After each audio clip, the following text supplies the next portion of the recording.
नमस्कार मित्रहरू, आज मैले प्रोपर्टी लको TU 2075 को क्वेसन सल्भ गरेर आएको छु। प्रोपर्टी ल LLB सेकेन्डको कम्पलसरी विषय हो। यहाँ तपाईले 100 मार्क्सको एटेम्प गर्नुपर्ने हुन्छ, जसमध्ये तपाईलाई 7 वटा क्वेसन दिएको हुन्छ। 7 वटा क्वेसन मध्ये कुनै 5 वटा हामीले एटेम्प गर्दा हुन्छ। 7 वटा क्वेसन मध्ये 6 वटा लङ क्वेसन हुन्छ र एउटा सर्ट नोट्स दिएको हुन्छ। सर्ट नोट्समा पनि तपाईलाई 5 वटा क्वेसन दिएको हुन्छ। 5 वटा सर्ट नोट्स मध्ये कुनै 3 वटा सर्ट नोट्स गर्दा हुन्छ। अब आजको क्वेसनतिर लागौं। सर्वप्रथम क्वेसन रहेको छ, what do you mean by intellectual property? Explain various type of intellectual property on the basic of national and international law. अर्थात बौद्धिक सम्पत्ति भने के हो? राष्ट्रिय र अन्तर्राष्ट्रिय कानून अनुसार बौद्धिक सम्पत्तिको वर्गीकरण गर्नुहोस्। अब सर्वप्रथम बौद्धिक सम्पत्ति अर्थात इंटेलेक्चुअल प्रॉपर्टी भने के हो त्यो तर्फ लागौं।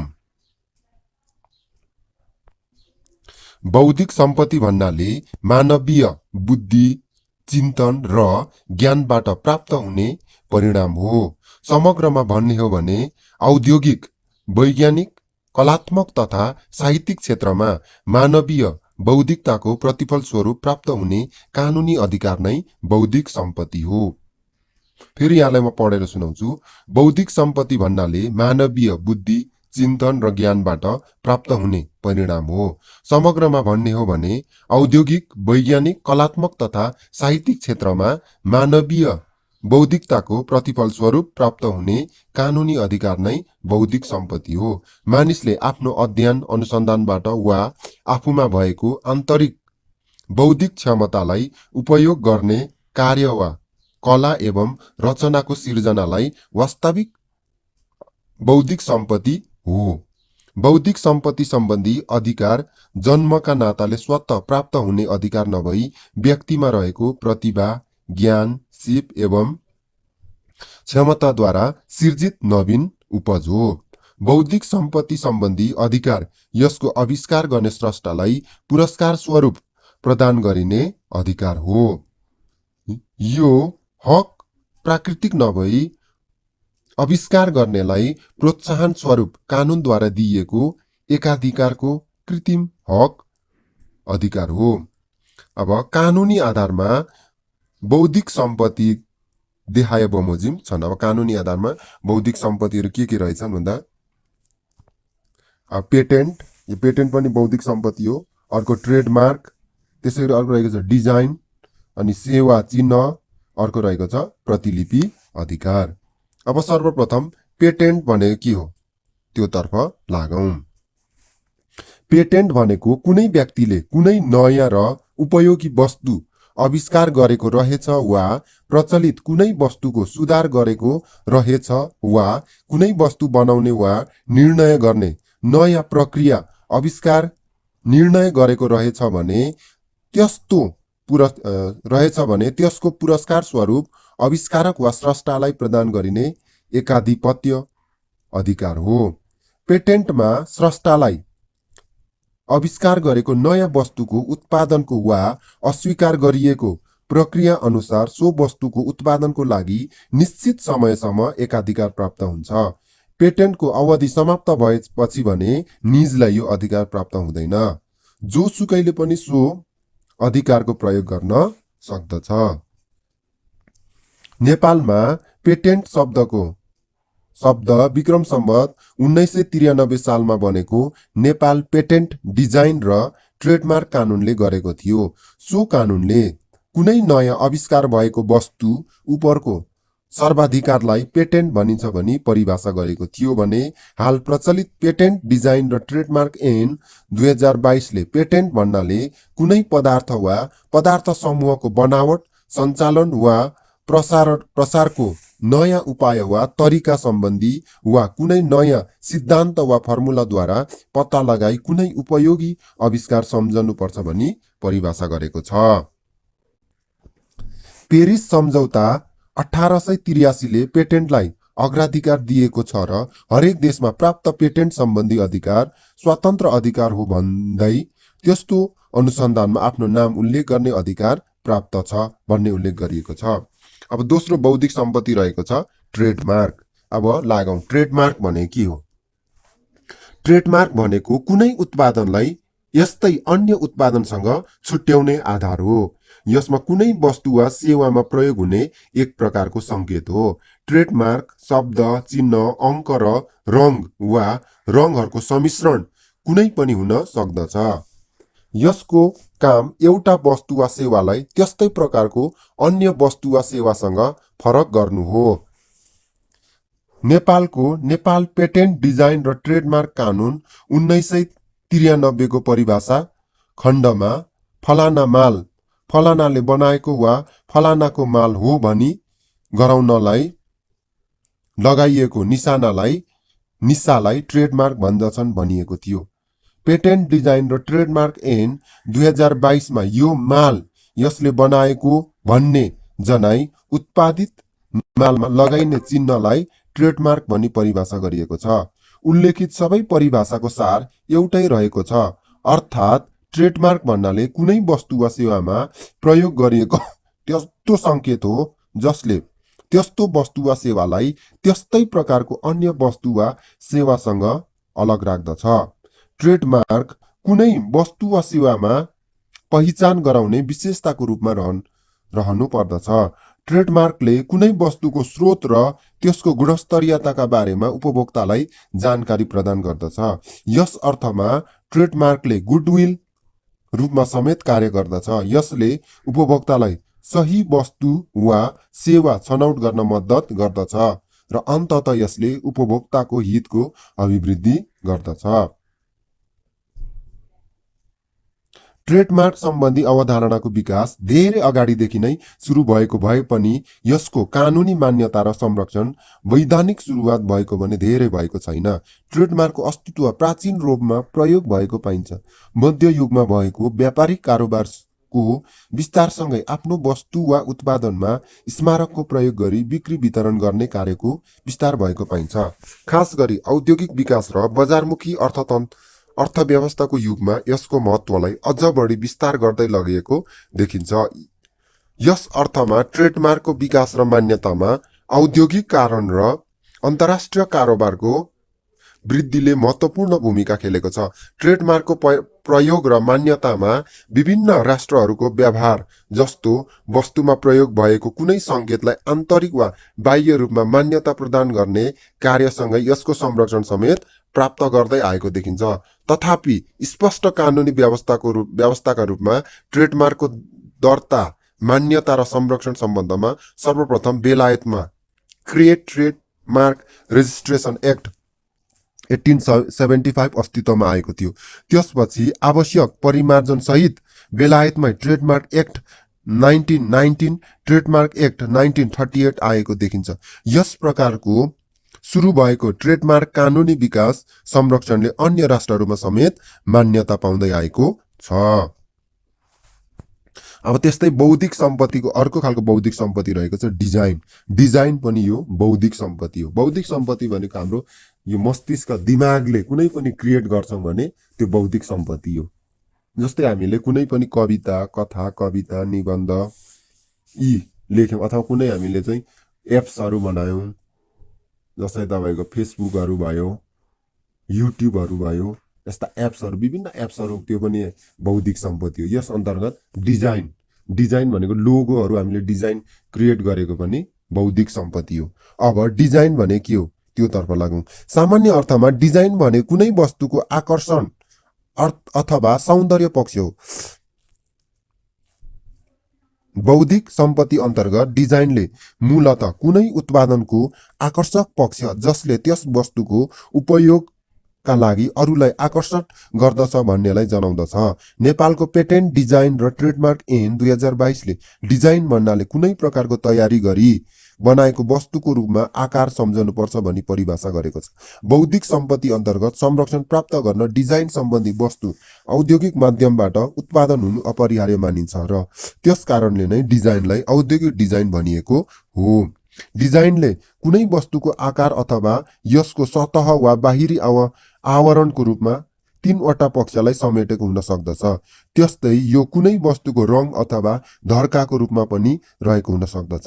डिजाइन कुनै वस्तुको आकर्षक पक्ष भएको हुँदा यसले सम्भाव्य ग्राहकलाई त्यस्ता वस्तुको खरिद वा प्रयोगको लागि आकर्षण गर्नेको हुनुपर्दछ। अर्थात् डिजाइन अधिकार अन्तर्गत कुनै वस्तुको ढाँचा, रूप वा छाँटको संरक्षण हुन्छ। यसले वस्तुको उपयोग अथवा कार्यात्मक पक्षलाई समेट्दैन। अब अर्को रहेको छ प्रतिलिपि अधिकार अर्थात् कपिराइट। कपिराइट पनि हुनु हुँदैन, यो कपिराइट पनि यो बौद्धिक सम्पत्ति हो। प्रतिलिपि अधिकार बौद्धिक सम्पत्ति अधिकार अन्तर्गत त्यस्तो पक्ष हो जसले साहित्यिक, कलात्मक, वैज्ञानिक लगायत अन्य त्यस्तै क्षेत्रमा बौद्धिक एवं मौलिक रूपमा सिर्जना गरिएका रचना, प्रस्तुति, प्रसारण आदिका स्रष्टाहरूको अधिकारलाई संरक्षण प्रदान गर्दछ। यसले कुनै सिर्जनालाई स्रष्टाको अनुमति बिना अनाधिकार प्रयोग गर्नबाट रोक्दछ। प्रतिलिपि अधिकार अन्तर्गत मूलतः साहित्यिक एवं कलात्मक रचनाहरूको संरक्षण गरिन्छ। साहित्यिक एवं कलात्मक रचना भन्नाले साहित्यिक, वैज्ञानिक तथा कलात्मक क्षेत्रको जुनसुकै तरिका वा रूपमा व्यक्त गरिएको प्रत्येक उत्पादनलाई समेट्दछ। जस्तै पुस्तक, पुस्तिकाहरू, पर्चा र अन्य लेखहरू, लेक्चरहरू, सम्बोधनहरू र सोही प्रकारका अन्य रचनाहरू, मुक्तक, प्रदर्शनको मनोरञ्जन, शब्द सहित वा शब्दरहित साङ्गीतिक रचनाहरू, चलचित्रजन्य रचनाहरू, चलचित्र जस्तै तरिकाबाट व्यक्त रचना, चित्रलेखन, चित्रकला, वस्तु, अन्य रचना, मूर्तिकला, सेचन गरी फोटो जस्तै तरिकाबाट व्यक्त फोटोजन्य रचनाहरूको उपयोगी कला सम्बन्धी रचनाहरू, भूगोल, धरातल, वास्तुशास्त्र वा विज्ञान सम्बन्धी उपमा र उदाहरण, मनचित्रहरू, योजनाहरू, लेखन र त्रिआयामिक रचनाहरूलाई जनाउँदछ। यसरी प्रतिलिपि अधिकार भनेको मूलतः साहित्यिक, वैज्ञानिक क्षेत्रमा रहेका मौलिक तथा बौद्धिक सिर्जनामाथिको एकलौटी अधिकार हो। यसले यस्ता रचनाहरूमाथिको स्रष्टाको अधिकारलाई संरक्षण प्रदान गर्दछ। प्रतिलिपि अधिकारले कुनै रचनाको अनाधिकृत पुनः उत्पादन, बिक्री, वितरण लगायत कार्य गर्नबाट रोक्दछ। प्रतिलिपि अधिकारलाई मूलभूत रूपमा प्रतिलिपि अधिकार तथा सम्बद्ध अधिकार गरी दुई किसिमबाट विभाजन गरी सोही अनुरूप संरक्षण प्रदान गरिएको हुन्छ। प्रतिलिपि अधिकार अन्तर्गत आर्थिक तथा नैतिक अधिकारहरू रहन्छन्। त्यसैगरी अब दोस्रो क्वेशन रहेको छ, how are rights on trademark established? Discuss the provision regarding the termination of trademark right on the basic of national and international right. अर्थात् ट्रेडमार्कमा अधिकार कसरी स्थापित गर्ने, ट्रेडमार्कको अन्त्य अथवा अस्वीकृत हुने कारणहरू लेख्नुहोस्। हेरौं ट्रेडमार्कमा अधिकार कसरी स्थापित गर्ने। कुनै ट्रेडमार्कमा हक प्राप्त गर्न चाहने व्यक्तिले आफ्नो बन्द व्यापार वा कारोबारको ट्रेडमार्क, पेटेन्ट, डिजाइन र ट्रेडमार्क ऐन 2022 को दफा 18 बमोजिम उद्योग विभागमा दर्ता गराई ट्रेडमार्क उपर सो ऐन बमोजिमको हक प्राप्त गर्न सक्ने व्यवस्था दफा 16 मा गरिएको छ। नेपालमा चाहिँ आफ्नो ट्रेडमार्कको अधिकार स्थापित गर्न आफूले चाहिँ यो उद्योग विभागमा चाहिँ दर्ता गर्नुपर्ने हुन्छ। सो ऐन बमोजिम कुनै व्यक्तिको नाममा दर्ता भएको ट्रेडमार्क अरू कसैले नक्कल गर्न वा दफा 21 ग बमोजिम आफ्नो नाममा नामसरी नगराई वा प्रयोगको निमित्त लिखित रूपमा अनुमति नलिई वा आफ्ना वा अरूको नामबाट प्रयोग गर्न गराउन पनि निषेध गरिएको छ। आफ्नो बन्द व्यापार वा कारोबारको ट्रेडमार्क ऐनको दफा 18 बमोजिम दर्ता गराउन चाहने व्यक्तिले ट्रेडमार्कको 4 प्रति नमुना सहित उद्योग विभागमा दरखास्त प्रस्तुत सहित दरखास्त दिनु र बुझाउनु पर्दछ। अब provision regarding the termination of trademark right on the basic of national and international right. Trademark दर्ता वा मान्यता पश्चात त्यसले कानुनी संरक्षण प्राप्त गर्ने र त्यस उप निश्चित अवधिसम्म धनीको अधिकारको सिर्जना हुने भएकोले दर्ताको सम्बन्धमा दर्ता हुन सक्ने नसक्ने सम्बन्धमा परीक्षण गरिन्छ। ट्रेडमार्क अस्वीकृत गर्न सकिने कारणहरू निम्न अनुसार रहेका छन्। अस्वीकृत गर्ने सकिने आधारहरू: 1 नम्बर आधारभूत शर्त पूरा नगरेको तथा फरकपन नभएको। 1 नम्बर यो टर्मिनेसन हुने आधारभूत शर्त पूरा नगरेको तथा फरकपन नभएको। 2 नम्बर सार्वजनिक नीति वा नैतिकता विपरीत भएको। राष्ट्रको प्रतीक चिन्ह वा झण्डाको प्रयोग गरेको तथा राष्ट्रिय स्वार्थ विपरीत रहेको। खराब मनसायको साथ निवेदन दर्ता गरेको।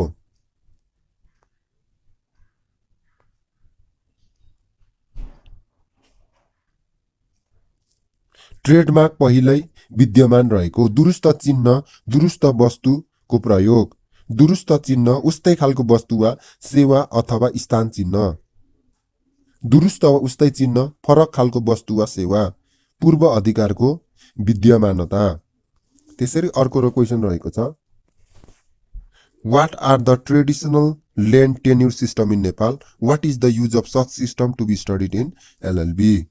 अथवा अब नेपालको भूमि व्यवस्था सम्बन्धमा अध्ययन गर्दा जग्गाको किसिम मुख्यतः 3 प्रकारको रहेको पाइन्छ। एउटा रैकर, अर्को किपट, अर्को बिर्ता। अब रैकर भने के रहेछ हेरौं।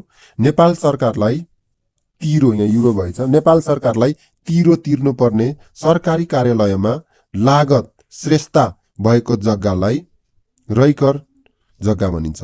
अब अर्को नेपाल सरकारलाई तिरो तिर्न नपर्ने कुनै कामको लागि खानको लागि त्यसै खानको लागि दिएको जग्गालाई किपट र नेपाल सरकारबाट कसैलाई कुनै किसिमले दिएको पोत तिर्ने वा नतिर्ने जग्गालाई बिर्ता भनिन्छ। अब यसको अध्ययन एलएलबी मा किन गर्नु आवश्यकता छ भनेर दिएको छ, यो आफै पनि लेख्न सक्नुहुन्छ होला।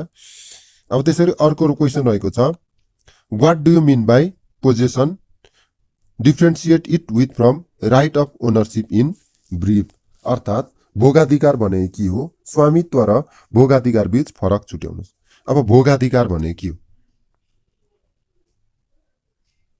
भोगाधिकार भनेको कुनै वस्तुमाथि नियन्त्रण गरी त्यसको उपयोगिता वा सदुपयोग गर्नुलाई बुझिन्छ। फेरि यहाँलाई म एकचोटि पढेर सुनाउँछु। भोगाधिकार भनेको कुनै वस्तुमाथि नियन्त्रण गरी त्यसको उपयोगिता वा सदुपयोग गर्नुलाई बुझिन्छ। यसमा वस्तुको स्वामित्व मालिकमा हुन पनि सक्छ, तर भोगले मात्र स्वामित्व निर्धारण गर्दैन। भोगाधिकारमा वस्तुको भौतिक नियन्त्रण आवश्यक हुन्छ भने स्वामित्वमा कानुनी नियन्त्रण हुनु पर्दछ। सालमनले भोगाधिकारलाई 2 भागमा विभाजन गरेको छ, पोजिटिभ और एक्विजिटिभ प्रिस्क्रिप्सन। यसमा अधिकारको सिर्जना गर्दछ, जस्तो 20 वर्षसम्म लगातार रूपमा कसैको जग्गा भोगाधिकार गर्नाले स्वामित्व प्राप्त हुन्छ। यो पोजिटिभ। अब अर्को छ नेगेटिभ और एक्सटेन्टिभ प्रिस्क्रिप्सन। यसबाट लामो समयसम्म आफ्नो स्वामित्वमा रहेको वस्तु अर्काले भोग गरेमा त्यस्तो स्वामित्व नष्ट भएर अर्कैको हुन्छ। अब भोगाधिकार र स्वामित्व बीच के फरक रहेछ हेरौं। भोगाधिकार 1 नम्बर, जहाँ स्वामित्व हुन्छ त्यहाँ भोगाधिकार हुन्छ। स्वामित्व जहाँ भोगाधिकार हुन्छ त्यहाँ स्वामित्व नहुन पनि सक्छ। भोगाधिकारले स्वामित्व सिर्जना गर्न सक्दैन, तर प्रयोग वा भोग गर्न सक्छ। स्वामित्व र भोगाधिकार एउटै व्यक्तिमा सिर्जना हुन्छ र दुवै भोग र स्वामित्व ग्रहण गर्न सक्दछ। तेस्रो फरक रहेको छ, भोगाधिकार भनेको कुनै वस्तुमाथि नियन्त्रण गरी त्यसको उपयोग गर्ने कार्यलाई भोगाधिकार भनिन्छ। स्वामित्व भने कुनै पनि वस्तुमाथि व्यक्ति नियन्त्रण, प्रयोग र उपभोगमा अधिकार हो। 4 नम्बर रहेको छ, भोगाधिकारमा सम्पत्तिमाथि आफ्नो हक भोग स्थापित गर्नुका साथै सम्पत्तिको प्रयोग पनि गर्न सक्दछ। एक निश्चित अवधिपछि प्राप्त गरेको सम्पत्ति र त्यसको हक भोग गुमाउँदछ र सम्पत्ति मूल समितिले प्राप्त गर्दछ। 5 नम्बर रहेको छ, भोगाधिकार भौतिक सम्पत्तिमाथिको प्रयोगको अधिकार भाग हो। 5 नम्बर रहेको छ, स्वामित्व भौतिक वस्तुमाथिको नियन्त्रण र प्रयोग दुवै हो। 6 नम्बर, भोगाधिकारमा लिइएको हो वा सञ्चालनमा रहेको सम्पत्ति हस्तान्तरण गर्न सकिँदैन। स्वामित्वमा रहेको सम्पत्ति अर्को पक्षलाई हक स्थानान्तरण गर्न सजिलै सकिन्छ। त्यसैगरी भोगाधिकार अस्थायी प्रकृतिको हुन्छ। अस्थायी लेखेको छ हैन, अस्थायी हो, यो अस्थायी प्रकृतिको हुन्छ स्वामित्व स्थायी प्रकृतिको हुन्छ। अब लास्ट क्वेसन रहेको छ write short notes. Short notes यहाँहरूलाई जम्मा 5वटा सर्ट नोट्स आउँछ। 5वटा सर्ट नोट्स मध्ये कुनै 3वटा गर्दा हुन्छ। आफूलाई कुन सजिलो लाग्छ त्यो सर्ट नोट्स गर्दा हुन्छ। पहिलो रहेको छ जागिर सिस्टम। अब यहाँ जागिर सिस्टम भने के रहेछ त्यो तर्फ लागौं। जागिर शब्द फारसी भाषाको जय र गिर शब्दको उपयोगबाट भनेको हो। शब्दको अर्थ कुनै जग्गा प्राप्त गर्नु वा कमाउनु भन्ने हुन्छ। जागिर शब्दले सरकारी कर्मचारीहरूलाई जग्गा आबाद गर्ने र खानीका रूपमा प्रयोग गर्ने गरी दिएको जग्गालाई बुझाउँदछ। भन्नाले कुनै सरकारी कर्मचारीले सरकारी पदमा नियुक्ति भई काम गरे बापत पाउने पारिश्रमिकको सट्टा पाउने जग्गालाई बुझाउँदथ्यो। सरकारसँग नगदी रुपैयाँ प्रशस्त भएको समयमा जागिरदारलाई नगदी रुपैयाँमै नै दिन्थ्यो। तर सरकारसँग नगदी रुपैयाँको आधार भएको समय अभावले यहाँ रुपैयाँको अभाव भएको समयमा भने जागिरको रूपमा जग्गा दिन्थ्यो। यस्ता जागिरदारलाई केही नगदी र केही जग्गा दिइने गरेको पनि देखिन्छ। जागिर प्रथा समय अनुकूल भएन भन्ने मानिएको र सरकारसँग नगद प्रशस्त भएकोले जागिर प्रथाको अन्त्य हुँदै गयो र यसको अन्त्य विक्रम सम्वत 2007 पछि नै भयो। अर्को रहेको छ कपिराइट अर्थात् प्रतिलिपि अधिकार। प्रतिलिपि अधिकार बौद्धिक सम्पत्ति अधिकार अन्तर्गतको त्यस्तो पक्ष हो जसले साहित्यिक, कलात्मक, वैज्ञानिक लगायत अन्य त्यस्तै क्षेत्रमा बौद्धिक एवं मौलिक रूपमा सिर्जना गरिएका रचना, प्रस्तुति, प्रसारण आदिका स्रष्टाको अधिकारलाई संरक्षण प्रदान गर्दछ। यसले कुनै सिर्जनालाई स्रष्टाको अनुमति बिना अनाधिकार प्रयोग गर्नबाट रोक्दछ। प्रतिलिपि अधिकार अन्तर्गत मूलतः साहित्यिक एवं कलात्मक रचनाको संरक्षण गर्दछ। साहित्यिक एवं कलात्मक रचना भन्नाले साहित्यिक, वैज्ञानिक तथा कलात्मक क्षेत्रका जुनसुकै तरिका वा रूपमा व्यक्त गरिएको प्रत्येक उत्पादनलाई समेट्दछ।